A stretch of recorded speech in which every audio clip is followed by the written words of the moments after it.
यार दोस्तों, स्वागत है आपका अपने YouTube चैनल के आर एग्जाम में। दोस्तों, झारखंड में 10वीं पास वाले स्टूडेंट के लिए एक बहुत बड़ी खुशखबरी है। जी हाँ दोस्तों, JSSC की तरफ से अभी अभी 10th पास वाले स्टूडेंट के लिए एक वैकेंसी जारी किया गया है, जिसमें कुल वैकेंसियों की संख्या आपका 510 है और उम्र सीमा जो है वो आपका मात्र 18 वर्ष रखा गया है। ठीक है, यदि आपका उम्र सीमा 18 वर्ष से ऊपर हो रहा है तो फिर आप लोग फॉर्म को अप्लाई कर पाएंगे। ठीक है, तो इस वीडियो में सभी जानकारियाँ देखेंगे। क्या बाहरी राज्य के स्टूडेंट इस फॉर्म को भर पाएंगे कि नहीं भर पाएंगे, सभी जानकारियां देखते हैं। और इससे पहले यदि चैनल पर नए हैं तो चैनल को सब्सक्राइब कर लीजिएगा, साइड पे बेल आइकॉन की घंटी है उसको भी दबा लीजिए, ताकि दोस्तों आपके एग्जाम से संबंधित आपको हमेशा सही जानकारियां मिलते रहे। तो चलिए दोस्तों, देखते हैं पूरी अपडेट। तो दोस्तों, जैसे कि आप देख पा रहे हैं, ये रहा आपका विज्ञापन जो कि JSSC की तरफ से जारी किया गया है। तो चलिए देखते हैं इसमें जितने भी इंपॉर्टेंट पॉइंट है सिर्फ उस पर चर्चा करते हैं। ठीक है, देखिए सबसे पहले यदि देखा जाए तो आपका विज्ञापन संख्या 23/2024 है। ठीक है, आपका वैकेंसी का नाम यहाँ पर बता दिया गया कि झारखंड क्षेत्रीय कार्यकर्ता प्रतियोगिता परीक्षा 2024। ठीक है, आपका वैकेंसी का शॉर्ट नेम है JFWCE 2024। चलिए अब देखते हैं आपका जितने भी इंपॉर्टेंट पॉइंट है एक एक करके सबको देखते हैं। देखिए सबसे पहले यदि देखा जाए तो आपका परीक्षा शुल्क जो है वो आपका 100 रुपये रखा गया है जनरल कैटेगरी के लिए। ठीक है, बाकी जो SC ST स्टूडेंट हैं उनके लिए 50 रुपये का आपको छूट यहाँ पर दिया जाएगा, मतलब मात्र आपको 50 रुपये जमा करने हैं। ठीक है, चलिए अब बात करते हैं आपका कुल वैकेंसियों की संख्या। तो यहाँ देखिए कुल वैकेंसियों की संख्या आपका कितना है, 510 है।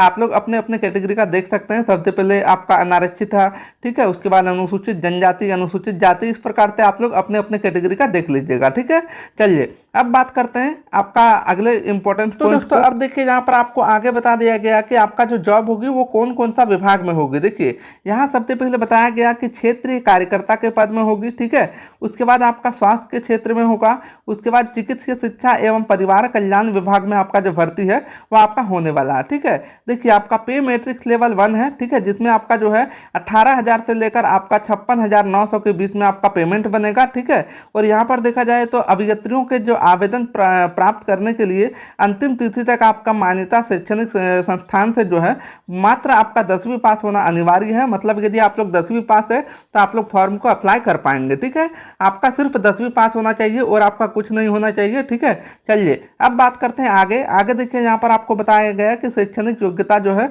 उसके लिए आपको यहाँ पर बताया गया, मतलब लास्ट जिस दिन से आपका फॉर्म को अप्लाई हो रहा है उस दिन तक आपका मैट्रिक पास हो जाना चाहिए। ठीक है, तो दोस्तों अब बात करते हैं कि आपका जो उम्र सीमा है वो कितना होना चाहिए ताकि आप लोग फॉर्म को अप्लाई कर सकते हैं। देखिए आपका यहाँ पर बता दिया गया कि न्यूनतम जो उम्र सीमा है वो 18 वर्ष होना चाहिए। मात्र यदि आपका 18 वर्ष हो रहा है तो फिर आप लोग फॉर्म को अप्लाई कर सकते हैं। ठीक है, उससे कम नहीं होना चाहिए, उससे ज़्यादा चलेगा, लेकिन यहाँ पर आपको कितना होना चाहिए। देखिए आपका जो उम्र सीमा की जो गणना किया जाएगा वो 1/8/2024 से किया जाएगा, मतलब 1/8/2024 से पहले आपका 18 वर्ष हो जाना चाहिए। ठीक है, उसके बाद देखा जाए तो आपका अधिकतम उम्र सीमा यहाँ पर देखिए बता दिया गया है कि अधिकतम उम्र सीमा जो है वो अनारक्षित वर्ग के लिए 35 वर्ष है। मतलब यदि 35 वर्ष से अधिक यदि आपका उम्र हो रहा है तो फिर आप लोग फॉर्म को नहीं भर सकते हैं। ठीक है, उसके बाद देखिए उसी तरह से अत्यंत पिछड़ा वर्ग के लिए आपका 37 वर्ष। ठीक है, महिलाओं के लिए 38 वर्ष। इसी तरह से आपको यहाँ पर अनुसूचित जाति एवं अनुसूचित जनजाति के लिए आपका 40 वर्ष रखा गया। ठीक है, तो दोस्तों अब बात करते हैं क्या अदर स्टेट के स्टूडेंट इस फॉर्म को भर सकते हैं कि नहीं भर सकते हैं। देखिए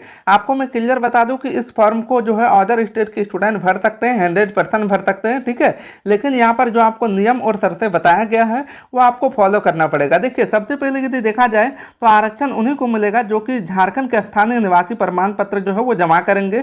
मतलब आप लोग झारखंड के होना चाहिए। यदि आप लोग झारखंड के हैं तभी आपको आरक्षण का लाभ मिलेगा। मतलब SC ST OBC के जो स्टूडेंट हैं उनको जो आरक्षण मिलता है तो वो जो है वो झारखंड के स्टूडेंट है तभी आपको मिलेगा। ठीक है, और यदि अदर स्टेट के SC ST स्टूडेंट है तो फिर आपको आरक्षण का लाभ नहीं मिलेगा। आपको जो है वो UR कैटेगरी मतलब जनरल कैटेगरी से फॉर्म को अप्लाई करना होगा। ठीक है, मतलब यदि कुल मिलाकर देखा जाए तो अदर स्टेट के जितने भी स्टूडेंट हैं वो आपको जनरल कैटेगरी से फॉर्म को भरना पड़ेगा। ठीक है, जनरल कैटेगरी से आप लोग फॉर्म को अप्लाई कीजिएगा, कोई दिक्कत नहीं होगी। चलिए दोस्तों अब बात करते हैं कि आप लोग इस फॉर्म को कब से अप्लाई कर पाएंगे। देखिए आपका जो है यहाँ पर डेट बता दिया गया है कि रजिस्ट्रेशन करने एवं सूचना दर्ज करने हेतु जो आपका लिंक है वो 1/8 मतलब 1 अगस्त से आपका लिंक एक्टिव हो जाएगा फॉर्म को अप्लाई करने के लिए। ठीक है, और 31/8/2024 तक आप लोग जो है फॉर्म को रजिस्ट्रेशन कर सकते हैं। ठीक है, उसके बाद यहाँ पर बताया गया कि परीक्षा शुल्क भुगतान करने का तिथि जो है वो 2/9/2023 तक है। ठीक है, यहाँ पर 2023 तक आपका यहाँ पर जो है गलती हो गया है, ये टाइपिंग में गलती हुआ है, ठीक है। यहाँ पर 2024 होगा, ठीक है, 2/9/2024 की मध्यरात्रि तक होगा, ठीक है। उसके बाद जो है यहाँ पर फोटो और हस्ताक्षर अपलोड करने का जो डेट आपको बताया गया है वो 4/9/2024 के मध्यरात्रि तक आपका होगा, ठीक है। यदि कुल मिलाकर देखा जाए तो आपका 1 तारीख से चालू होगा और आपका जो है 4 तारीख तक आपका जो फॉर्म है वो आपका अप्लाई होगा, ठीक है। उसके बाद देखिए यदि फॉर्म को कोई गलती वगैरह यदि करते हैं तो फिर आपको यहाँ पर जो है वो लिंक वगैरह आपका एक्टिव किया जाएगा 6 तारीख से और 8 तारीख के मध्य में, ठीक है। चलिए अब बात करते हैं अगले इंपॉर्टेंट पॉइंट को। देखिए आपका जो एग्जाम होगा वो आपका सीबीटी मोड में या फिर देखिए आपको यहाँ पर दोनों ऑप्शन आपको बता दिया गया कि आयोग द्वारा सीबीटी मोड में मतलब आपका कंप्यूटर बेस्ड टेस्ट भी हो सकता है और या फिर ओएमआर सीट पर आधारित भी लिया जा सकता है, मतलब कुछ भी हो सकता है दोनों में से, ठीक है। जिस तरह से उनका मोड बनेगा उसी आधार पर आपका एग्जाम जो है वो लिया जाएगा, ठीक है।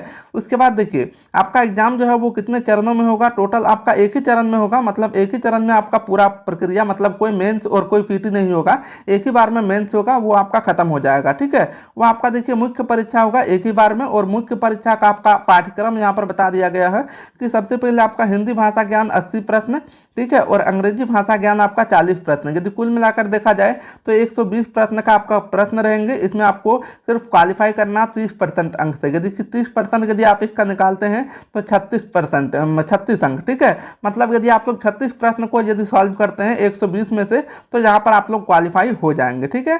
चलिए अब बात करते हैं आगे। यहाँ पर जो है दूसरा भाषा आपका क्षेत्रीय भाषा है, जो कि आप लोग हिंदी रख सकते हैं, अंग्रेजी, ठीक है, संताली हो गया, बांग्ला हो गया, मुंडारी, कोई भी भाषा रख सकते हैं, खोटा वगैरह, ठीक है। जो आपका क्षेत्रीय भाषा उसको आप लोग रख सकते हैं, लेकिन इससे आपका मेरिट बनेगा, आपको ध्यान रखना है, ठीक है। ये आपका देखिए पेपर 2 और 3, पेपर 2 में भी आपका 30% अंक लाना जो है वो अनिवार्य है, इसमें भी आपको, ठीक है। उसके बाद देखिए आगे बता दिया गया है कि आपका जो है तीसरा पेपर जो आपका होगा वो सामान्य अध्ययन का होगा। सबसे पहले देखिए इसमें सामान्य अध्ययन का 40 प्रश्न रहेंगे, झारखंड से आपका 50 प्रश्न रहेंगे, गणित से आपका 10 प्रश्न रहेंगे, वही आपका साइंस से आपका जो है 20 प्रश्न यहाँ पर पूछा जाएगा। यदि कुल मिलाकर देखा जाए तो यहाँ पर भी आपका कितने प्रश्न हो गया, इधर टोटल 100 नंबर और इधर 120 प्रश्न इधर भी आपका हो गया, ठीक है।